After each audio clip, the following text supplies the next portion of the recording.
If you're a pencil artist wanting to try out watercolors and you're not used to painting much at all, let alone painting loosely, the learning curve can be huge. About 2 years ago, I came across something that I know would have helped me better transition from pencils to watercolors. So in this video, I'm going to share what this is, why it's so helpful, and how to actually use it. Hi, I'm Françoise. Welcome back to my channel, Watercolor Pencils. I really started to use them much later than I did watercolor, and I've been practicing for over 2 years now. So I'm going to share how you can use watercolor pencils to learn the basic skills of watercolor or to just test the waters to see how you like it. I recommend getting started with a simple shape, preferably on watercolor paper, although good and thick drawing paper works too, since this project takes little water. And I'm not going to get into the nitty-gritty of the supplies in this video because I touched on that in the previous one and I have many other videos on the topic. So feel free to check that out in the watercolor pencil playlist. The cool thing about watercolor pencils is that you can create watercolor paint that is ready for use just by scribbling on paper or a palette like this one. Mine gets activated right on the palette, as you can see, because I like to wet it before I scribble. But you can do it the other way around. Paint mixes are a bit creamy, and it's important that they're neither too thick nor too watery because we want to be able to build up the painting layer after layer, but at the same time we want enough vibrancy so that it doesn't take a whole bunch of layers to achieve that. We want it to be quick and easy, and that's exactly what watercolor pencils can give you. Once your main colors are ready, it's time to grab a watercolor paintbrush that is clean and wet, and I use a water jar for that. I apply color inside the shape, and if I see it's not dry yet, I even add another one to build up better realism later. For this pair, for example, it's going to be a combination of yellow and green mostly, and it's really nice to see both colors mingle together and create those pretty gradients.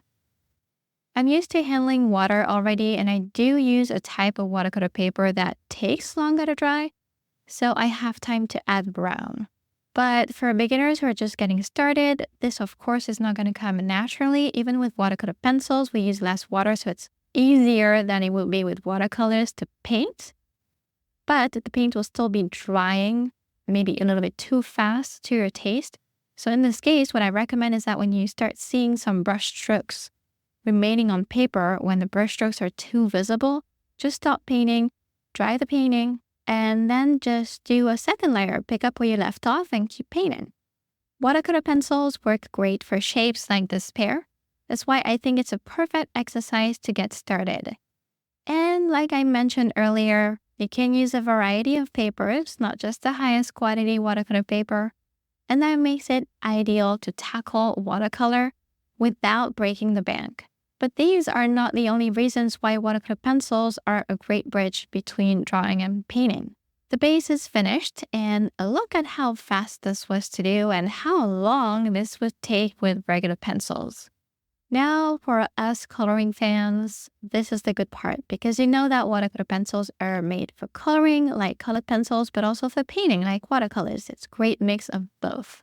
I just showed you one way to use them for painting a base fast, but sometimes I also love to color with them directly. And I could have done this right away, just skip the base as I didn't, except that here the coloring will be kept to a minimum. And I do like that option too because it is faster and it is smoother in looks.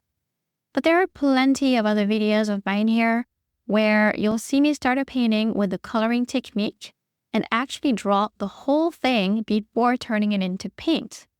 And you can really do this however you prefer. I didn't mention that a big reason why I let go of colored pencils in favor of watercolor were that I wanted to get into travel sketchbooks. And colored pencils also take a very long time and they hurt my wrist, like really fast. And I do find that watercolor pencils are a great option. They're also very low maintenance compared to regular pencils. And it makes it possible to color very fast because they're water soluble, which means that water will smooth them out. That's why it's actually better if they're a bit blunt. And the fact they're blunt makes it really fast to color. And we don't even need to worry about filling all the nooks and crannies in the paper. We don't need to be super careful like we usually are if we use colored pencils or even the soft pastels. So we could say that watercolor pencils solve my problems and that I still get to use my pencils, so that's great. However, just the fact of doing art all day long doesn't solve the overall posture problem. And I just want to touch on that for a minute in this video and present you this desk chair that FlexiSpot kindly sent out for me to use in my new art studio. I used to work from my living room table, so I always knew that when I'd have more room for my art, I would make sure to equip myself better. This is the C7 chair by FlexiSpot, and you can set it up to fit either an office mode or a relaxation mode. In office mode, regardless of how you sit back, the support is sturdy with the backrest locking at 93 degrees. The seat itself is pretty comfortable and fits the back perfectly. I really like the cushion because it's so wide and the depth can be adjusted, so you can change it to match different sitting positions. The lumbar support here is really not something that I tried before, and it's pretty nice and can be adjusted as well. It also removes the need for an extra cushion. I know a lot of us like to do that, so it makes sitting a lot more comfortable. Even if I try and get up every now and then to stretch my body. In relaxation mode, there's a 4-level lockable backrest, the adaptive lumbar support I mentioned before, 3D armrests, and a pull-out footrest that you can use for a variety of positions. And this feature is a lot of fun and something I'm glad to try out when I need to take a break or just read a book. You can also customize all features, and various adult members in the family can use it since the chair will accommodate heights from 5'7" to 6'9" and weights up to 300 pounds. The chair is designed to be suitable for all age groups, especially friendly for older individuals. And if, like me, for any reason, you have no choice but sitting a lot during the day, the C7 chair provides excellent support and can help alleviate back pain. So if you too want a nice chair that's suitable for sitting all day, then use my exclusive code C750 and purchase the C7 or C7 Max chair now and enjoy a $50 discount. The chair comes with a 10-year warranty and there's a 30-day return policy for risk-free trials. I'll add the code and the link in the description of the video if you'd like to check it out. So now back to the video. So far, we've learned that watercolor pencils are an easy medium to use. It's very relaxing to color and paint with them. It also helps you get used to handling paintbrushes and water. The only tricky thing about watercolor pencils is the part where you'll activate dry pigment right on paper, because that can turn into a giant muddy mess. And I believe that is why a lot of people buy watercolor pencils and never really use them. Watercolor pencils are really easy to activate as long as you are aware of how to do it. So, for example, to avoid the muddy mess and retain all the details as I place them, I teach that the key is to use very little water and a paper towel. I blend section after section, and I rinse my brush in between to avoid and transfer old paint elsewhere. This is a big difference between watercolor pencils and watercolors. With watercolor pencils, yes, it can be tricky to activate, but once you learn it, you're all set. But you get to color, you get to see where your whole painting is going before actually turning the pigment into paint. So you're not really left in the dark or with the ugly stage that watercolor puts you through. And I also find that there's a lot less stress because of the section by section approach of watercolor pencils. When with watercolors, it's more like a more global approach of painting on the whole sheet. With watercolor, you also have to deal with more issues linked to water, since we use a lot more like marks forming, blooms, just drawing lines happening when you didn't really plan on them to. Watercolor pencils are more straightforward. They also bleed into each other less when sections are touching, I feel like. Maybe because they dry a little bit faster. So it's just a little bit easier of use. They also allow artists to use a bunch of smart and fun watercolor techniques when it's convenient. For example, the splattering technique. It allows me here to add these little dots. And again, it's so much faster than colored pencils would ever be. It's also much more natural, since I don't have complete control over the splatters, how big they are, and where exactly they land. I do have some control, but not 100%.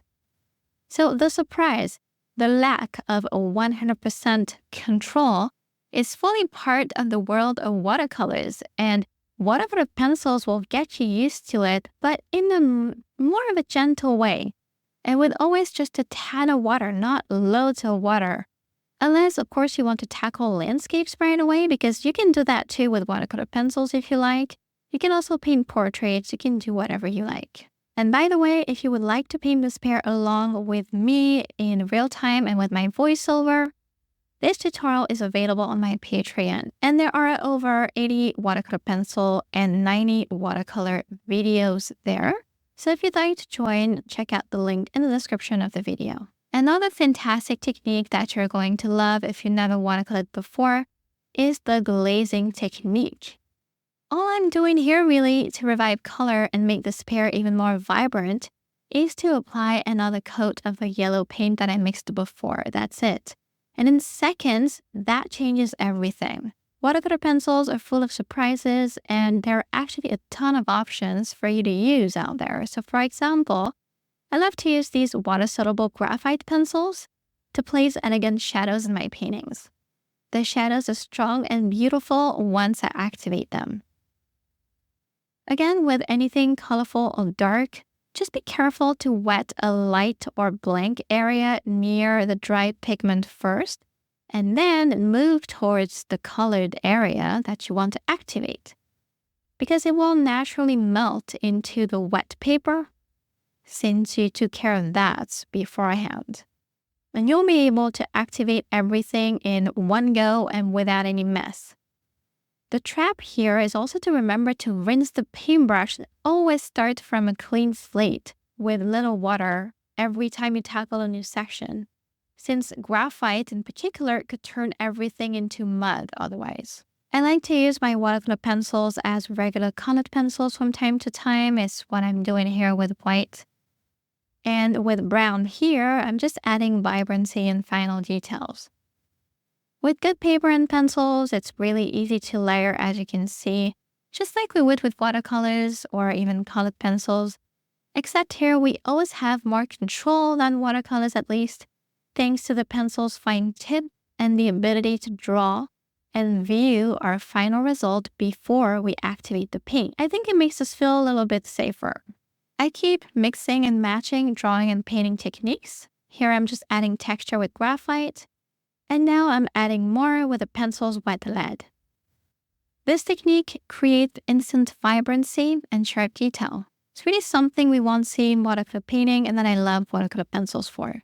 As you can now see, watercolor pencils are fun, they're not hard to use, and they'll give you the confidence that you need to try out watercolors once you get used to working with paintbrushes and some water. Gradually, you can go for more of it, and I can recommend this video here next to learn more, and my whole playlist of over 20 videos on that topic of watercolor pencils, or my Patreon if you want more practice. And if you're sitting, painting, and drawing all day long like me, remember to grab your $50 discount code on the C7 chair in the description below. Thank you so much for watching, and see you next time.